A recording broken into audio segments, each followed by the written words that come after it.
आज की वीडियो में हम captain America brave new world movie को शॉर्ट में एक्सप्लेन करने वाले हैं। ये मूवी जितनी इंटरेस्टिंग है उतनी ये मूवी मार्वल की पिछली सीरीज और सारे मूवीज से कनेक्ट होते हुए चलती है, इसीलिए हम इस मूवी को शॉर्ट में एक्सप्लेन करें। चलिए बिना किसी देर के इस वीडियो को शुरू करते हैं। पर आगे बढ़ने से पहले अगर आप चैनल पर नए तो चैनल को सब्सक्राइब बगल में बेल आइकन दबा के रखो ताकि फ्यूचर में ऐसे ही नई वीडियो सबसे पहले मिलती रहे। चलिए अब बिना किसी देर के इस वीडियो को शुरू करते हैं। मूवी की शुरुआत falcon and the winter soldier की घटना के 3 साल बाद की दिखाई जाती है, जहां हमने देखा था कि falcon and the winter soldier के अंदर देखा था जब सैम ने वकांडा जाकर अपने लिए नया वाइडमेडियम वाला कैप्टन अमेरिका सूट बना लिया और साथ में उसे फैल्कन सूट अपने दोस्त टॉरस को दे दिया, जिससे टॉरस अब हर वक्त सैम के संग उसके मिशन में उसकी मदद करता रहता है। जेनियस रॉस जो यूएस मिलिट्री का ऑफिसर था वो आगे जाकर अमेरिका का प्रेसिडेंट बन जाता है। इसी बीच कुछ लोगों को पता चल जाता है थिएमेट नाम के उस जाइंट क्रीचर के बारे में जिसे इटर्नल्स ने बाहर निकलने से पहले मार दिया था, जिसे अब सेंटियस आइलैंड कहा जा रहा था। जनरल रॉस और बाकियों को पता चलता है कि इस आइलैंड के अंदर एक खतरनाक एनोमेंटियल भी है जो वाइब्रेरियन से भी ज़्यादा ताकतवर है। इस मेटल का कई चीज़ में आसानी से यूज़ करा जा सकता है। जनरल रॉस बाकी सभी देशों के संग समझौता करता है कि वो इस एनिमेटे की खुदाई करेंगे और फिर इसका जो भी फिर इसका बंटवारा आपस में कर लेंगे, और इसके लिए सभी देश मान भी जाते हैं। रॉस इसी मिशन में हामी बनने के लिए अमेरिका के व्हाइट हाउस में एक मीटिंग भी करवाता है, पर उससे पहले ही जापान से एरोमेंटे का एक छोटा सा हिस्सा कहीं गायब हो जाता है और इसका पता लगाने के लिए वो टॉरस को भेजता है। टॉरस को पता चल जाता है कि वो जापान से एरोमेंटे का छोटा सा पार्ट और किसी ने नहीं बल्कि सरपेंट ग्रुप ने चुराया था। टॉरस जल्दी से सैम को उस जगह पर भेजता है और सैम वहाँ पर सभी गुंडों से लड़कर किसी तरह उन सब के लीडर का नाम जानता है, और इनके लीडर का नाम था साइडवांटर ने वो टुकड़ा ऑलरेडी मैक्सिको शहर को बेचने की बात कर ली थी, किसी बायन नाम के बंदे को बेचने वाला था। जब रॉस को इसके बारे में पता चलता है तो वो सैम को उस डील को रोकने के लिए भेजता है, क्योंकि रॉस को डर सकेगा ये टुकड़ा कहीं बिक गया तो ऐसे में जो भी अभी तक समझौता हुआ है सभी देश के बीच में वो पूरा समझौता बिगड़ जाएगा। सैम जल्दी से वहाँ पहुँचकर उस साइड बांटर को पकड़ लेता है और उस डील को भी नाकाम करने में नाकाम कर देता है। तब भी साइड बांटर किसी न किसी तरीके से सैम के हाथों बचकर भाग जाता है। अब जनरल रॉस काफ़ी ज़्यादा खुश होता है क्योंकि इन सब में समझौते पर कोई ज़्यादा फर्क नहीं पड़ा, और अब सैम टॉरस को सुपर ट्रेनिंग देने के लिए अपने दोस्त आइजिया बैडली के पास लेकर जाता है ताकि वो अच्छा फैल्कन बन पाए। तभी सैम को रॉस की ओर से कॉल आता है और सैम को वो अपने व्हाइट हाउस में बुलाता है जहाँ पर एरोमेंटल का समझौता होने वाला था। सैम उस पार्टी में अपने साथ टॉरस और बैडली को भी लेकर पहुँचता है। माँ रॉस सैम से अवेंजर्स की टीम को फिर से बनाने की बात करते हैं क्योंकि अभी भी दुनिया को अवेंजर्स की जरूरत थी। फिर रॉस एरोमेंटे के बंटवारे और साथ में समझौते पर बात कर रहा होता है। उसी बीच बैडली और उसके साथ 4 आदमी रॉस पर हमला कर देते हैं। बाद में बैडली को कुछ भी याद नहीं रहता, जिससे पुलिस उसे गिरफ्तार कर लेती है, जिससे सैम को लगता है कि ब्रैडली ने ये काम किसी और के वश में आकर करा है।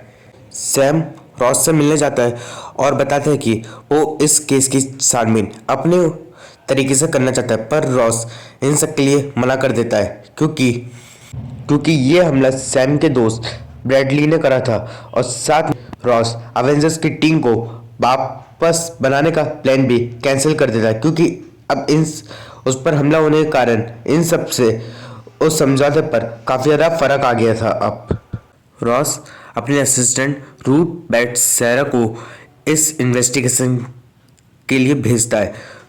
सेरा दूसरे देश की एक ब्लैक विडो थी जो फाइटिंग और साथ में बंदूक चलाने में काफ़ी ज़्यादा एक्सपर्ट थी। पर सैम टॉरेस के साथ मिलकर किसी तरह व्हाइट हाउस की सीसीटीवी फुटेज लगा लेता है और पता करने की कोशिश करते हैं कि ब्रैडली ने आकर यह हमला किसके कहने पर करा। अचानक से सैम की कार पर साइड वांडर हमला कर देता है। सैम किसी तरह साइड वांडर से लड़कर यह पता लगा लेता है कि यह हमला वायर ने करवाया है, जिसे साइड वांडर एलिमेंटल का छोटा सा पार्ट बेचने के चक्कर में था। सैम को फायर तक किसी तरह पहुंचना था, इसलिए सैम साइड वांडर का मोबाइल अपने पास रख लेता है और टॉरेस से उस मोबाइल को लोकेशन पता करने के लिए कहता है। दूसरी ओर जनरल रॉस ने जो समझौता बिठाया था वो समझौता पूरी तरीके से टूटने लग जाता है, क्योंकि बाकी सभी देश अब एनवायरमेंटल की खुदाई और साथ में उसे आपस में बांटने वाले समझौते से अलग होना चाहते थे। पर रॉस किसी तरह उन सबको मना लेता है। पर जापान के प्राइम मिनिस्टर अभी भी ये समझौते से पीछे हटना चाहते थे, इसलिए रॉस जापान जाकर जापान के प्राइम मिनिस्टर को मनाने का फैसला करता है। सैम और टॉरेस को पता चल गया था कि वो बायर साइड वांडर के किसी मिलिट्री कैंप में मौजूद था। फिर टॉरेस और सैम उस जगह पर जाने का फैसला करते हैं। दूसरी ओर सारा उन सभी क्रिमिनल्स से जिन्होंने प्रेसिडेंट पर हमला करा था उनसे बात करने जाती है, पर वहाँ पर एक ऑफिसर ब्रैडली को छोड़कर बाकी के 4 मेंबर्स को मार देता है और साथ में वो अपने आप को भी शूट कर लेता है। सैम और टॉरेस को भी इस बात का पता चल जाता है कि जेल में हमला हुआ है जिसमें ब्रैडली को छोड़कर बाकी के 4 मेंबर्स मार दिए गए हैं, जिससे वो लोग ब्रैडली की जान बचाने के लिए वापस आ रहे होते हैं। तभी सैम को रियलाइज़ होता है कि वो हमला उसी बायर ने करवाया है, उस ऑफिसर को बस में करके, ताकि वो लोग उस मिलिट्री कैंप में उससे मिलने ना आए। अब तब सैम और टॉरेस उस बायर से मिलने का फैसला फिर से कर लेते हैं। प्लेन में रॉस को उसी वायर का कॉल आता है और ये वायर और कोई नहीं, सैमुअल स्टन नाम का एक बंदा था। और इसी सैमुअल स्टन को हमने इनक्रेडिबल्स हल्क में भी देखा है हमने, जहाँ सैमुअल ब्रूस बैनर की मदद कर रहा होता है हल्क से छुटकारा पाने में। और मई पर ही बाद में ब्रॉस्की ने सैमुअल की मदद लेकर हल्क का डी अपने अंडा, जिससे वो इमोवेशन में कन्वर्ट हो गया। और जब इमोवेशन ने सैमुअल को जोर से पंच मारा, जिसके कारण हल्क का छोटा सा ब्लड उसके ब्रेन के अंदर भी चला गया, जिससे उसका ब्रेन अब सुपर तेज हो गया, सुपर फास्ट हो गया था। जब रॉस को इस बारे में पता चला कि सैमुअल का दिमाग काफ़ी ज़्यादा होशियार हो गया है, तब उसने इस बात का फ़ायदा उठाया और इन्फॉर्मेशन के हाथों जितनी तबाही मची उस सब का इल्ज़ाम उसने सेजियस के ऊपर डाल दिया। फिर रॉस उससे हथियार और साथ में अलग अलग चीज़ों की जानकारी लेकर सरकार की नज़र में ऊंचा बनना चाहता था, और उसने सैमुअल से डील भी करी कि अगर वो प्रेसिडेंट बन गया तो वो उसकी सज़ा माफ़ कर देगा और साथ में उसे आज़ाद छोड़ देगा। और ये इसी सब के बीच में रॉस को एक दिल की बीमारी हो जाती है, जिसमें कोई भी डॉक्टर उस बीमार को ठीक नहीं कर पाता सिवाय सैमुअल स्टंट के। फिर सैमुअल रॉस को के लिए दवाइयाँ बनाकर देता है, जिससे उसकी बीमारी काफ़ी हद तक दूर हो जाती है। और फिर आगे जाकर जब रॉस अमेरिका का प्रेसिडेंट बन जाता है, उसके बाद ही सैमुअल अपनी आज़ादी की मांग करता है रॉस से। पर रॉस सैमुअल को छोड़ता नहीं, क्योंकि उसे इस बात का डर था कि अगर सैमुअल कहीं चला गया तो फिर उसे उसकी दिल की बीमारी की दवाई फिर कौन देगा। इसलिए वो सैमुअल को उलझा कर उसी जगह पर कैद रखने की कोशिश करता है। पर सैमुअल जान गया था कि रॉस उसे पागल बना रहा है और वो उसे इसकी आसानी से छोड़ने वाला नहीं है। और फिर सैमुअल रॉस से बदला लेने की ठान लेता है, और इसके लिए रॉस को सबसे ज़्यादा प्यारी उसकी इज्जत थी, इसलिए वो 2 काम करता है। पहला, वो रॉस की दवाइयों में मिलावट करना शुरू कर देता है, और दूसरा वो एनवायरमेंटल के उस समझौते को बिगाड़ना भी शुरू कर देता है। जब रॉस को इससे कहना पता चल जाता है तो वो अपनी असिस्टेंट सारा को उस जगह पर भेजता है पता करने के लिए कि रॉस आखिर कर क्या रहा है। दूसरी ओर रॉस ने उस जगह के सभी आर्मी वालों को वश में कर उस जगह से भाग गया था। दूसरी ओर टॉरेस और सैम उस लोकेशन में पहुंच गए थे जहां भी सैमुअल कैद था, जहां सैम को वहां पर जनरल रॉस की ब्लड रिपोर्ट और साथ में दवाइयाँ मिलती है, जिस पर वो सैम उन दवाइयों को टेस्ट करने के लिए अपने पास रख लेता है।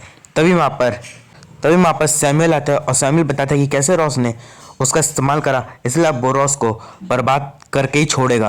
पर सैम बताता है कि इन सब के पीछे कई मासूम लोग पीछे पिस रहे हैं और सैमुअल ये बुरे काम करना बंद कर दे। पर सैमुअल रॉस को बदला लेने की बात पर अड़ा रहता है। सैमुअल माँ के सभी गार्ड्स को बस में कर सैम और टॉरस पर हमला करवा देता है, पर सैम और टॉरस किस तरह उनसे लड़ते हैं। तभी वहाँ पर सैरा आती है जो सैम और टॉरस की मदद करती है उन गार्ड्स से लड़ने में। दूसरी ओर रॉस जापान के प्राइम मिनिस्टर से मिलता है और उनके संग एरोमेटिंग के समझौते पर वापस डील करने के लिए मनाता है। पर इस बार जापान के प्रेसिडेंट नहीं मानते, क्योंकि उन्हें पता लग गया था कि ये जो चोरी एरोमेटिंग की चोरी करवाई वो अमेरिका ने करवाई थी, और फिर उन्होंने चालाकी से जापान को इसमें फंसा दिया, क्योंकि सैमुअल ने जापान को अमेरिका के खिलाफ झूठे सबूत भेज दिए थे, जिससे जापान और अमेरिका इन दोनों के प्राइम मिनिस्टर्स के बीच लड़ाई हो जाती है। दूसरी ओर सैम, टॉरस और साथ में सैरा ये लोग एक मिलिट्री कैंप में जाते हैं, जहाँ पर इन्हें साइड बांटर मिलता है, जहाँ सैम साइड बांटर से सैमुअल का प्लान पता करने की कोशिश करता है। जहाँ साइड बांटर बताता है कि सैमुअल ने जापान से एलिमेंटल की चोरी करवाई और साथ में उसका पूरा इल्ज़ाम रॉस के ऊपर डाल दिया, जिससे जापान और अमेरिका के बीच लड़ाई हो गई और अब जापान वाले सेटिस आइलैंड पर कब्जा करने जा रहे थे, और जिससे सैमुअल ने अपने दिमाग से पता कर लिया था कि अगर जापान वाले सेटिस आइलैंड पर कब्जा करके तो कहीं ना कहीं अमेरिका का रॉस भी सेटिस आइलैंड पर कब्जा करने जाएगी, जिससे दोनों देशों के बीच जंग छिड़ जाएगी। ये बात जानते गए सैम भी रॉस से मिलने का फैसला करता है।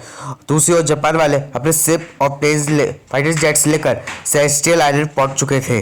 सैम रॉस को सारी बात बताता है और रॉस सैम की सारी बातें मान जाता है और पीछे हटने के लिए तैयार हो जाता है। पर अमेरिका के 2 फाइटर जेट्स जापान के एयरक्राफ्ट कैरियर्स पर हमला करना शुरू कर देते, क्योंकि सैमुअल ने उन दोनों पायलट्स का दिमाग अपने कंट्रोल में कर लिया था। जापान के प्रेसिडेंट को लगता है कि अमेरिका ये हमला जानबूझकर उन पर हमला कर रहा है, इसलिए वो भी अमेरिका के एयरक्राफ्ट कैरियर्स पर हमला करना शुरू कर देते हैं। पर सैम और टॉरस किसी तरह जापान और अमेरिका की मिसाइल्स को नाकामयाब कर देते हैं और साथ में सैम उन दोनों पायलट्स को सैमुअल के कंट्रोल से बाहर निकाल लेता है, जिससे अमेरिका और जापान के बीच की लड़ाई शांत हो जाती है। पर इन सब में सैमुअल को अमेरिका और जापान की लड़ाई से कोई मतलब नहीं था, बस वो किसी तरह रॉस को टेंशन देकर वो उसे सिर्फ एक मॉन्स्टर बनाना चाहता था। इसमें भी सैमुअल कामयाब नहीं हो पाता, क्योंकि अमेरिका और जापान की जंग शुरू होने से पहले टॉरस और सैम के कारण रुक गई थी। पर इन सब में टॉरस एक मिसाइल के कारण काफ़ी ज़्यादा घायल हो जाता है, जिससे सैम को टॉरस की ये हालत देखी नहीं आती और माँ पर पक्की बांस आता है, जो सैम का हौसला बढ़ाता है। दूसरी ओर सैमुअल के सारे प्लान फेल हो गए थे रॉस को बदनाम करने के, इसलिए वो इस बार अपनी आखिरी चाल चलता है। दूसरी ओर रॉस की तबीयत अब पहले जैसी होने लगी थी, क्योंकि जापान और अमेरिका इन दोनों की लड़ाई रुक गई थी, तो रॉस की तबीयत भी अब ठीक होने लग जाती है, जिससे सैमुअल सैम के पास जाकर अपने आप को सरेंडर कर देता है। पर वो सैम को बताता है कि उसने रॉस की दवाइयों में मिलावट करी और उसे टेंशन देकर मॉन्स्टर बनाना चाहता था, पर सैम ने उसकी सही चाल नाकामयाब कर दी। उस बार रॉस व्हाइट हाउस में एक मीटिंग अटेंड कर रहा होता है। उसी बस सैम माँ आर्मी के सोल्जर्स को बुलाता है और सैमुअल को गिरफ्तार कर लेता है। पर सैमुअल गिरफ्तार होने से पहले आखिरी बार अपनी चाल चलता है और वो सारी हकीकत बता दे रहा है कि कैसे रॉस ने उसका इस्तेमाल करा प्रेसिडेंट बनने के लिए। और ये खबर मीडिया में बहुत जल्दी फैल जाती है, जिससे रॉस टेंशन में आकर रेड हल्क बन जाता है। सैम भी वहाँ पर पहुँच जाता है और वो रेड हल्क से लड़ने लग जाता है और वो लड़ते हुए रेड हल्क को चेरी ब्लॉसम बायोम में पहुंचा देता है, जहां पर सैम रेड हल्क को शांत करने की कोशिश करते हैं क्योंकि रॉस अपनी बेटी के संग यहीं आता है और सैम भी उसे वही सब पुरानी बातें याद दिला रहा होता है, जिससे रेड हल्क शांत हो जाता है और वो वापस रॉस में कन्वर्ट हो जाता है, जिससे सब कुछ पहले जैसा हो जाता है। और ब्रैडली निर्दोष था तो अदालत उसे निर्दोष कहकर आज़ाद कर देती है और रॉस अपने आप को एक सेंट्रल जेल में बंद करवा लेता है ताकि वो फिर से रेड हल्क बनकर किसी और को नुकसान न पहुंचाए। सैम रॉस से मिलने आता है और साथ में सैम रॉस की बेटी को भी लेकर आता है अपने संग, जिससे रॉस की बेटी अपने पिता के सभी गुनाहों को माफ़ कर देती है। टॉरस की तबीयत अब ठीक होने लग जाती है और सैम अवेंजर्स की एक नई टीम बनाते हैं, जिसमें वो टॉरस को भी अपनी टीम में शामिल कर लेता है फैल्कन के रोल में। फिर हमें इस मूवी का पोस्ट क्रेडिट सीन दिखाया जाता है, जहाँ पर सैम सैमुअल से मिलता है और सैमुअल भी उसी जेल में कैद होता है जहाँ पर रॉस कैद है। और फिर सैमुअल से पूछताछ करता है और सैम को बताता है कि ये यूनिवर्स अकेला नहीं है, इसके जैसे और भी यूनिवर्स है, और जब उस यूनिवर्स के लोग इस यूनिवर्स पर हमला करेंगे तो तुम सुपर हीरोज इस यूनिवर्स को कैसे बचाओगे। यहाँ पर बात हो रही है अवेंजर्स डूम्सडे और साथ में सीक्रेट वॉर की, क्योंकि उन दोनों मूवीज़ के अंदर मल्टीवर्स की जंग छिड़ने वाली है। इसी संग ये मूवी ख़त्म हो जाती है। ऑलराइट गाइस, ये थे captain America brave new world movie का एक्सप्लेनेशन वीडियो। अगर आपको ये वीडियो अच्छा लगे तो वीडियो को लाइक कर दो, चैनल पर नए तो चैनल को सब्सक्राइब कर बेल आइकन दबा दो और मैं मिलता हूं आपसे अगली वीडियो में। तब तक के लिए bye bye, thank you for watching.